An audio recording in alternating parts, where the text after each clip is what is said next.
M जिम 90.8 FM. This is RJ Manisha with you आणि सध्या माझ्यासोबत आहे Ambika Takalkar ma'am, founder and director of Aarambh autism centre. Hello ma'am, how are hello you? Hello I am fine. कशा आहात? मी मस्त, खूप आणि छान. कसं सुरू आहे सगळं काही? खूप छान चालू आहे. खूप कारण नवीन. स्पेशल रिस्पॉन्सिबिलिटी आपल्यावर, तर त्यासाठी सगळ्यात पहिले तर तुमचं धन्यवाद की तुम्ही खूप छान काम करताय. खूप खूप मनापासून धन्यवाद. आणि जसे की आपल्याला माहिती आहे की 2 एप्रिलला ऑटिझम डे आपण अवेअरनेस करतो, तर त्याबद्दल मला जाणून घ्यायचं होतं की हे ऑटिझम म्हणजे नेमकं काय असतं आणि हा डे आपण का सेलिब्रेट करतो किंवा का गरज आहे आपल्याला? अगदी 2 एप्रिलला पूर्ण जगामध्ये वर्ल्ड ऑटिझम अवेअरनेस डे साजरा केला जातो. आणि जसं तू पहिला प्रश्न विचारलास की ऑटिझम म्हणजे काय असते, Yes. ह्याचंच खरं तर अनेक लोकांपर्यंत ते पोहोचावं, त्यानंतर लोकांना माहिती व्हावं ऑटिझम म्हणजे काय आहे, ह्याच्यासाठी हा डे सेलिब्रेट केला जातो. ओके. आणि ऑटिझम म्हणजे एक प्रकारची डिसॅबिलिटी असते की ज्यामध्ये मुख्यतः ज्या 3 गोष्टींवरती परिणाम होतो की संभाषण, कम्युनिकेशन ज्याला म्हणतो आपण, त्यानंतर स्पीच जे असतं मुलांचं, आणि संप्रेषण, ह्या 3 Yes. गोष्टींवरती परिणाम होतो. आणि त्याला मराठीत म्हणतात स्वमग्नता.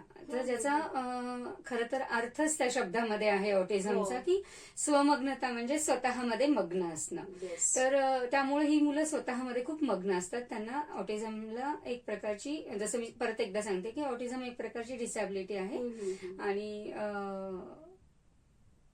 Okay, all right. आणि प्रत्येक वेळेस या दिवसाची काही ना काहीतरी थीम असते, तर यावेळेस काय थीम असणार आहे? यावेळेस प्रत्येक वर्षी या दिवसाची एक थीम असते. तर यावर्षीची थीम आहे ती आहे की इन्क्लुझिव्ह.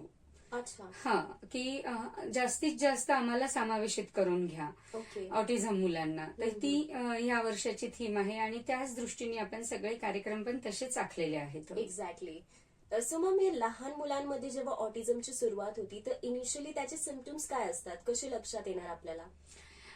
ऑटिझमचे सगळ्यात पहिलं सिम्पटम असते की आय कॉन्टॅक्ट देणं किंवा सोशल स्माइल देणं. तुम्ही बघत असाल की एक 1 ते 1.5 महिन्याचं मूल आईला ओळखायला लागतं आणि त्याला छानपैकी ते हसतं किंवा Yes. स्माइल देतं.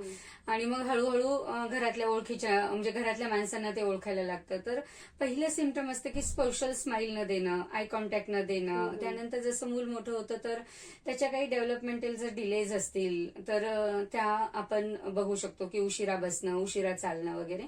आणि त्या जरी नसतील तरी स्पीच डिले असतं बऱ्याच मुलांमध्ये. अच्छा. आणि जरी स्पीच असेल तरी रिपिटेटिव्ह स्पीच असतं, म्हणजे मी जे बोललं तेच तो बोलत असतो. किंवा काय म्हणू त्याला, मिनिंगफुल स्पीच नसतं. बऱ्याचदा तो काहीतरी रॅन्डमली बोलत असतो किंवा रॅन्डमली शब्द उच्चारत असतो. आणि खूप हायपर असणं, खूप एकमेकांना काय म्हणता येईल, कुठल्याही सेन्सरी प्रॉब्लेम्स प्रचंड असणं. तर अशी काही लक्षणं आहेत ऑटिझमची. All right. मग ज्या महिला प्रेग्नेंट असतात आणि ज्यांचे बाळही लहान असतात, तर अशा वेळेस जे सिम्पटम्स दिसतात किंवा मग त्यावेळेस काय काळजी घ्यावी, याबद्दल आपण काय सांगणार? अगदीच. आता सध्याचं जे युग आहे ते आपण म्हणतो की मोबाईलचा खूप खूप वापर वाढत चाललेला आहे. Yes. तर प्रीनेटल ज्याला म्हणतो की गरोदर असताना किंवा प्रेग्नेंट असताना साधारणतः काय काळजी घ्यायला पाहिजे, तर खुश राहणं, स्ट्रेस फ्री राहणं, छान अन्नाचं सेवन करणं. त्यानंतर जे आता प्रमाण खूप वाढले ड्रिंकिंग आणि स्मोकिंगचं, तर ते न करणं हे केव्हाही बाळाच्या याच्यासाठी, आरोग्यासाठी चांगलं असतं. मोबाईलचा कमी वापर करणं, ह्या सगळ्या, किंवा इव्हन स्क्रीनचाच कमी वापर करणं. तर साधारणतः ह्या गोष्टीची काळजी आपण घेऊ शकतो. ऑटिझम कुठल्या एका गोष्टीने येते असं नाहीये, पण आपण काळजी म्हणून ह्या सगळ्या गोष्टींची आपण करू शकतो ह्या सगळ्या. Very true. आणि मूल लहान असताना आजकाल ना, माझ्याकडे जेव्हा बरीचशी मुलं येतात, लहान मुलं, जेव्हा त्यांना डिटेक्ट होतं किंवा ज्या त्या डिटेक्शनच्या याच्यावरती असतात, त्यावेळेला जेव्हा आम्ही पहिला प्रश्न विचारतो त्यांना की तुमच्या बाळाला तुम्ही मोबाईल किती देता, त्यावेळेला आई अगदी गर्वानं सांगते की माझ्या मुलाला मोबाईल दिल्याशिवाय तो जेवणच करत नाही, किंवा माझ्या मुलाला मोबाईल मधलं सगळं येतं. तो सगळं युट्यूब काढतो. 1 वर्षाचा मुलगा, 6 महिन्याचा मुलगा, आजकाल कुठेही जा तुम्ही चित्र पाहायला मिळतं की हॉटेलमध्ये गेलात तर अगदी त्या छोट्या बाळाला मोबाईल काढून त्याला गेम लावून दिला जातो किंवा गाणी लावून दिली जातात आणि मग आपले आपले गप्पा मारल्या जातात. येस. किंवा जेवू घालायचं असेल तर तेच, किंवा आईला त्रास देतोय तर त्याला मोबाईल हातात देणं. तर ह्याच्यामुळं कुठेतरी खूप प्रमाण ऑटिझमचं वाढतंय. जर हे कमी केला, स्क्रीन टाइम कमी केला आणि आपलाही कमी केला तर आपण मुलांवर करू शकतो. Very true. तर मग कमी होईल बऱ्यापैकी, याचं प्रमाण कमी व्हायला मदत होईल. आणि हे सिम्पटम्स दिसल्यावर काही वेगळेपणा जाणवला पालकांना त्यांच्या मुलांमध्ये, तर त्यांनी इनिशियली काय स्टेप्स घ्यावे? सगळ्यात पहिले तर त्यांनी जवळचं जे पिडियाट्रिशियन्स आहेत तुमचे किंवा डेव्हलपमेंटल पिडियाट्रिशियन्स आहेत तर त्यांच्याशी संपर्क साधावा. त्यानंतर सायकोलॉजिस्ट कडून रितसर त्याचा IQ DQ काढून घ्यावा आणि त्यानंतर लक्षात आल्यानंतर जर तुमच्या मुलाला रिस्क म्हणतो आम्ही, ऍट रिस्क आहे, कारण लहान मुलांना आम्ही पटकन लेबलिंग करत नाही अप टू 6 इयर ऑटिझमची, कारण एकदा लेबलिंग लागली की ते खूप अवघड असतं किंवा ते क्रुशियस असतं ह्या सगळ्या याच्यातून. सो ते करावं. आणि थेरपी, मी नेहमी म्हणत असते की अर्ली इंटरव्हेन्शन खूप गरजेचं आहे. Early detection, early intervention is the key of development of the child. तर ती खूप महत्वाची आहे. तर त्याच्यामुळे जितकं लवकर तुम्ही त्याच्यावरती काम सुरू करताल तितकं लवकर तुम्हाला फायदा छान होऊ शकतो. बरोबर. आपला आरंभ ऑटिझम सेंटर आहे, तर या सेंटरमध्ये अशा ऑटिस्टिक मुलांना आपण काय थेरपीज देतो किंवा कशी त्यांची हेल्प करतो? आरंभ साधारणतः तुम्हाला सगळ्यांनाच माहिती की 15 वर्ष झालं सुरुवात झाली आहे इथे. मूळ त्याचे जे पिलर्स आहेत, की पिलर्स आहेत आरंभाचे, ते अर्ली इंटरव्हेन्शन, जितक्या लवकर मुलाचं निदान होईल त्याच्यावरती काम होईल तेवढं त्या मुलांमध्ये बदल दिसायला सुरू होतील.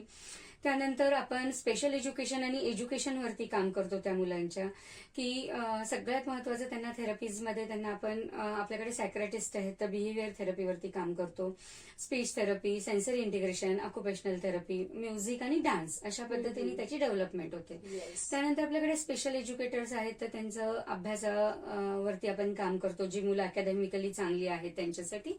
आणि जी मुलं मोठी आहेत त्यांच्यासाठी व्होकेशनल ट्रेनिंग, पालकांसाठी वेगवेगळ्या प्रकारचे workshop, training, teacher training workshops. आणि आता आम्ही सगळ्यात महत्वाचं काम जे सुरू केलं यावर्षीपासून, तुम्हाला सगळ्यांना माहिती की आम्ही आता वाळूज एरियामध्ये आपली नवीन शाळा झाली आहे, नवीन बिल्डिंग झाली आहे.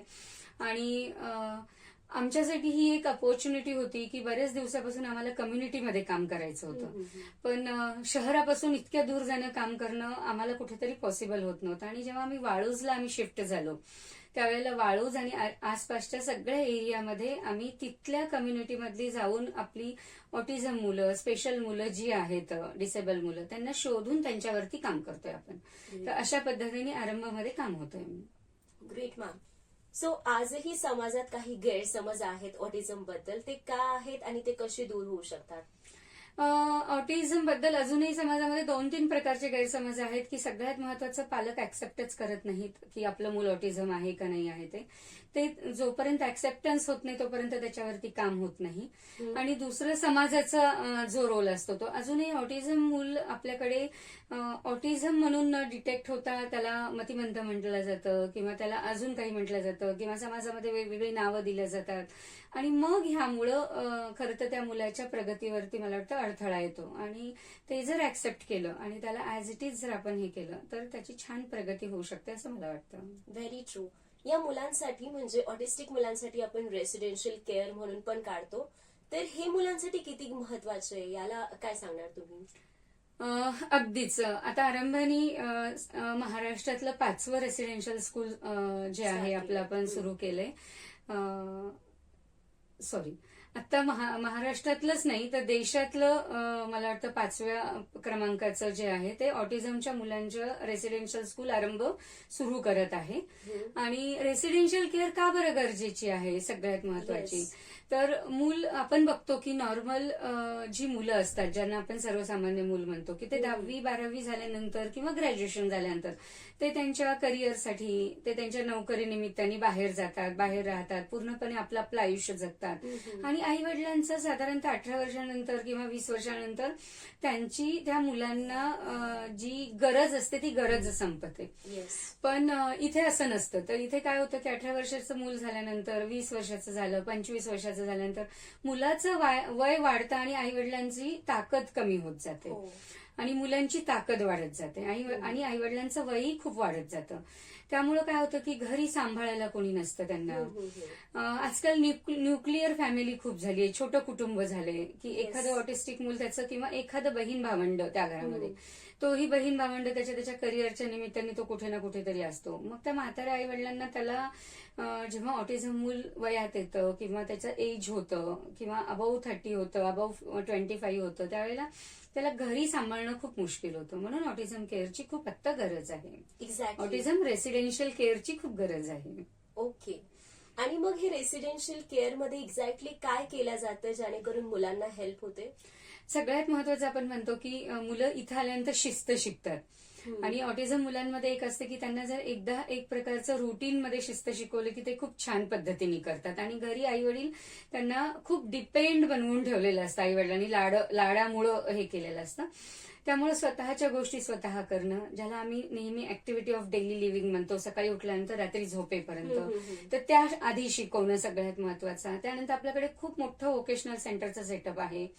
सो ते त्या व्होकेशनल सेंटरमध्ये काम करतील, त्यांचा पूर्ण दिवस ते एंगेज राहतील आणि त्यानंतर सगळ्यात महत्वाचं त्यांची सगळ्या प्रकारची इथे काळजी घेतल्या जाईल. आणि मग त्यांनाही स्वतःला त्यांच्या सोबत अजून मुलांमध्ये वावरल्यामुळे त्यांचा आत्मविश्वास पण वाढेल. All right. सोबतच आपण त्यांना प्रशिक्षण सुद्धा देतो. तर अशा गोष्टीमध्ये काय चॅलेंजेस असतं आणि हे या रेसिडेन्शियल केअर मध्ये कसं तुम्ही मॅनेज करता? त्यांना प्रशिक्षण देताना आपल्याला लागणार आहे सगळ्यात मोठं चॅलेंज आहे की तज्ज्ञ जो स्टाफ आहे तो आपल्याला मिळणं. येस. आणि त्यांची केअर करणारा स्टाफ मिळणं. कारण मी नेहमी म्हणत असते की माझा हेतू कितीही चांगला असला तरी संस्थेमधल्या शेवटच्या जो काम करणारा स्टाफ असतो त्याचाही तितकाच चांगल्या प्रकाराने त्याने काम केलं पाहिजे. सो आरंभामध्ये अशी खूप छान स्टाफ आहेत, मुलांची केअर घेणारी आहेत. तसंच रेसिडेन्शियलसाठी पण आपण तशा स्टाफची नियुक्ती केली आहे.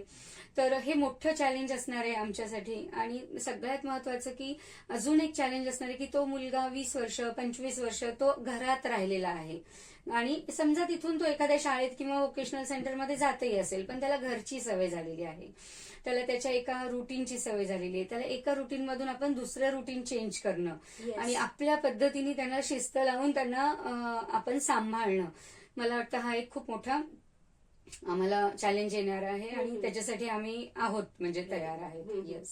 Great ma'am. आणि पालकांनी जेव्हा हे रेसिडेन्शियल केअर ते चूज करतात आणि काय ते डिसिजन प्रिफर करायला पाहिजे? सगळ्यात आधी तर पालकांनी रेसिडेन्शियल केअर जेव्हा ते त्यांच्या मुलांसाठी पाहतात तर त्यावेळेला 2-3 प्रकारांनी आधी कन्फर्म केलं पाहिजे. एकतर ती संस्था काय काम करते, किती वर्षापासून करतीये, तिचा उद्देश काय आहे त्या ह्या सगळ्या मागचा, हे खूप महत्वाचं असतं. त्यानंतर माझ्या पाल्यासाठी सगळ्या गोष्टींची सोयी सुविधा इथे आहेत का. बरं, सोयी सुविधा म्हणजे असं नाहीये की हे काही हॉटेल नाहीये की रोज उठून आपण त्याच्या बेडशीट बदललीच पाहिजे किंवा हे केलं पाहिजे.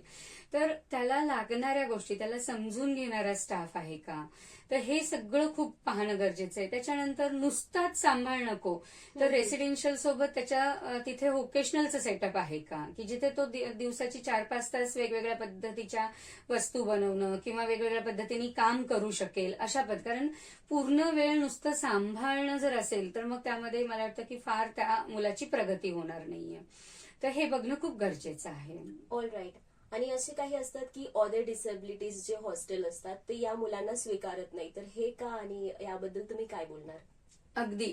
मुळातच ऑटिझम ही डिसॅबिलिटीज बाकीच्या सगळ्या याच्यापासून वेगळी आहे. याला शिकवण्याच्या पद्धती वेगळ्या आहेत, याला सांभाळण्याच्या ज्या पद्धती आहेत त्या वेगळ्या आहेत. त्यामुळे बऱ्याचदा काय होतं की ऑदर डिसॅबिलिटीच्या रेसिडेन्शियल सेटअपमध्ये ह्यांच्यासाठीची इन्फ्रास्ट्रक्चर केलेलं नसतं किंवा ह्यांना जितकं व्हिज्युअल्स पाहिजे असतात ते केलेले नसतात किंवा यांना सगळ्यात महत्वाचं असतं की ह्यांच्यासाठीचं प्री शेड्यूल तयार करून पाहिजे असतं, ते नसतं बरेचदा. त्यामुळं काय होतं की ह्यांची हायपर ऍक्टिव्हिटी असल्यामुळं किंवा हे एकदमच खूप व्हायलंट होतात. तर त्यांना सांभाळणारी तज्ज्ञ त्यांच्याकडे नसतात. त्यामुळं अशा ऑटिझम असलेल्या मुलांना बाकीच्या डिसॅबिलिटीजच्या रेसिडेन्शियल स्कूलमध्ये प्रवेश नाकारला जातो अजूनही. म्हणूनच ऑटिझमचं फक्त ऑटिझमसाठीचं रेसिडेन्शियल केअर असावं ही खूप वर्षाची आमची हे होती, इच्छा म्हणण्यापेक्षा खूप वर्षाचं आम्हाला ते करायचं होतं. हा, आणि त्यामुळे आम्ही केलंय. आणि माझ्या माहितीप्रमाणे महाराष्ट्रात फार फार फार कमी एखादं दुसरंच रेसिडेन्शियल आहे ऑटिझम मुलांसाठीचं, फक्त ऑटिझम मुलांसाठीचं. त्यातला आपला आरंभ एक आहे. खूप छान इनिशिएटिव्ह घेतलाय. त्याच प्रकारे याची लिगल फॉर्मॅलिटी काय असते, प्रोसेस काय असते, पालकांना काय सांगणार याबद्दल? अगदीच हा खूप महत्वाचा प्रश्न आहे. खरं तर सगळ्यात महत्वाचं म्हणजे लिगल मूल 18 वर्षाचं झाल्यानंतर याची लिगल गार्डियनशिप पालकांनी घ्यायला पाहिजे. आमच्याकडे आता 30 वर्षाचं 35 वर्षाचं मूल घेऊन पालक येतात आणि त्याला हॉस्टेलला ठेवायचं असं सांगतात. पण आम्ही जेव्हा विचारतो की तुमच्याकडे लिगल गार्डियनशिप घेतलेली आहे का तुम्ही, कुठल्या याच्यावरती तुम्ही याला आमच्याकडे हॉस्टेलला ठेवताय, तर त्यावेळेला ते नाही असं उत्तर देत आहेत. त्यामुळे मी आवर्जून सांगू इच्छिते की लिगल गार्डियनशिप म्हणजे कसं असतं की नॉर्मल आपलं कुठलंही मूल किंवा आपण स्वतः जेव्हा 18 वर्षाचे झालेलं असतो त्यावेळेला आपली जबाबदारी, आपण अडल्ट झालेलो असतो, ही आपली असते. पण ह्या स्पेशल मुलांना हे कळत नाही किंवा ते समजत नाही किंवा बरेचदा त्याची एवढी ॲडव्होकेसी नसते आपल्याकडे. म्हणून ह्याचं कायदेशीररित्या पालकत्व घेणं खूप गरजेचं असतं. याचा फॉर्म मिळतो प्रत्येक जिल्ह्याच्या ठिकाणी, त्याची एक कमिटी असते. तो फॉर्म भरून दिल्यानंतर त्यांच्या कमिटीमध्ये त्यांचा प्रस्ताव सादर होतो आणि त्याच्यानंतर पालकांनी ह्याचं लिगल गार्डियनशिप घ्यावी. त्यातही मी आवर्जून सांगू इच्छिते की पालक जर खूप एजेड असतील तर गार्डियनशिप त्याच्या बहीण भावांनी घ्यावी किंवा अशा कोणीतरी यंग जनरेशननी पुढे घ्यायला पाहिजे की जेणेकरून त्याच्यासाठीच्या ज्या लिगल गोष्टींची निर्णय घ्यायचे, डिसिजन्स घ्यायचे, पण त्यासाठी तुम्ही त्या डिसिजन्स घ्यायला वगैरे पात्र असता ह्या सगळ्यासाठी. सो मला वाटतं की लिगल गार्डियनशिप घेणं खूप खूप गरजेचे असते. त्यानंतर काही तरतुदी असतात की आपण गेल्यानंतर ह्या मुलासाठीचा खर्च कोण करणार आहे, त्याच्या खर्चाची काय तरतूद करून ठेवली आहे, त्याचे बँक अकाउंट्स असतील तर किंवा त्याच्या नावाने काही प्रॉपर्टी असेल तर त्याचं काही ट्रस्ट केलंय का. त्यानंतर सगळ्यात महत्वाचं असते की जर गव्हर्नमेंट एम्प्लॉई असतील आई वडील दोघांपैकी तर ते गेल्यानंतर ह्याची पेन्शन त्या मुलाला मिळत असते, तर मग त्याची पुढची तरतूद करून ठेवलेली आहे का. तर अशा अनेक गोष्टी आहेत. तर मला असं वाटतं की मी नेहमी म्हणत असते की साधारणतः आपल्या भारतामध्ये 2000च्या आसपास ऑटिझम डिटेक्ट व्हायला सुरुवात झाला आणि त्याला ऑटिझम आहे असं आपण लेबलिंग करायला लागलो किंवा डिटेक्ट व्हायला लागलंय. आणि आता ऑटिझमचं जे वय आहे ते 26-27 वर्षाचं आहे असं म्हटलं जातं. म्हणजे त्याही आधी नव्हता का ऑटिझम, तर होता, फक्त एवढंच की डिटेक्ट होत नव्हता तो. त्याला दुसऱ्या डिसेबल आयडी वगैरे म्हणून असं डिटेक्ट केलं जायचं. तर आता जी 26 वर्षाची 25-26 वर्षाची यंग जनरेशन मुलं आता यंग अडल्ट म्हणून बाहेर पडतायत किंवा आहेत, तर त्यांच्या पालकांनी ह्या सगळ्या गोष्टी लक्षात घेणं खूप गरजेचं आहे. Very true. आणि 2 एप्रिलला जसं आपण हा ऑटिझम अवेअरनेस डे सेलिब्रेट करतो, या दिवशी तुम्ही पालकांना, मुलांना किंवा समाजाला काय मेसेज देणार, काय सांगणार? मी 2 एप्रिलच्या निमित्ताने, वर्ल्ड ऑटिझम डेच्या निमित्ताने एकच संदेश देऊ इच्छिते सगळ्या मुलांना, पालकांना, समाजाला की ही मुलं ही त्यांची आयडेंटिटी आहेत. ही मुलं ही आपल्यासारखीच आहेत. त्यांना स्वीकारा, त्यांच्यासोबत मिसळा, त्यांनाही तुम्ही तुमच्या समाजाचा भाग बनवा. बरीचशी आमच्याकडे यंग अडल्ट मुलं आहेत की जी छान प्रकारे बाहेर जाऊन जॉब करू शकतात. तर एखाद्या ऑफिसनी, एखाद्या कंपनीने जर त्यांना जॉब द्यायला ते पुढे आले तर ते स्वतःच्या पायावरती उभे राहू शकतात. सो त्यांना डिग्निटीनी जगण्यासाठी मला वाटतं की मदत करायला पाहिजे आणि हा त्यांचा हक्क आहे. आपण सगळ्यांनीच तो द्यायला पाहिजे. Thank you so much ma'am. तुम्ही प्रत्येक वेळेस येतात आणि नवीन टॉपिकला आम्हाला अवेअर करून देतात, कारण ही गोष्ट खूप सेन्सिटिव्ह पण आहे आणि आपल्याला इन्फॉर्मेशन भेटणं पण खूप गरजेचं आहे. Thanks a lot once again. And you guys stay tuned to MG 90.8 FM. साथ है तो बात है.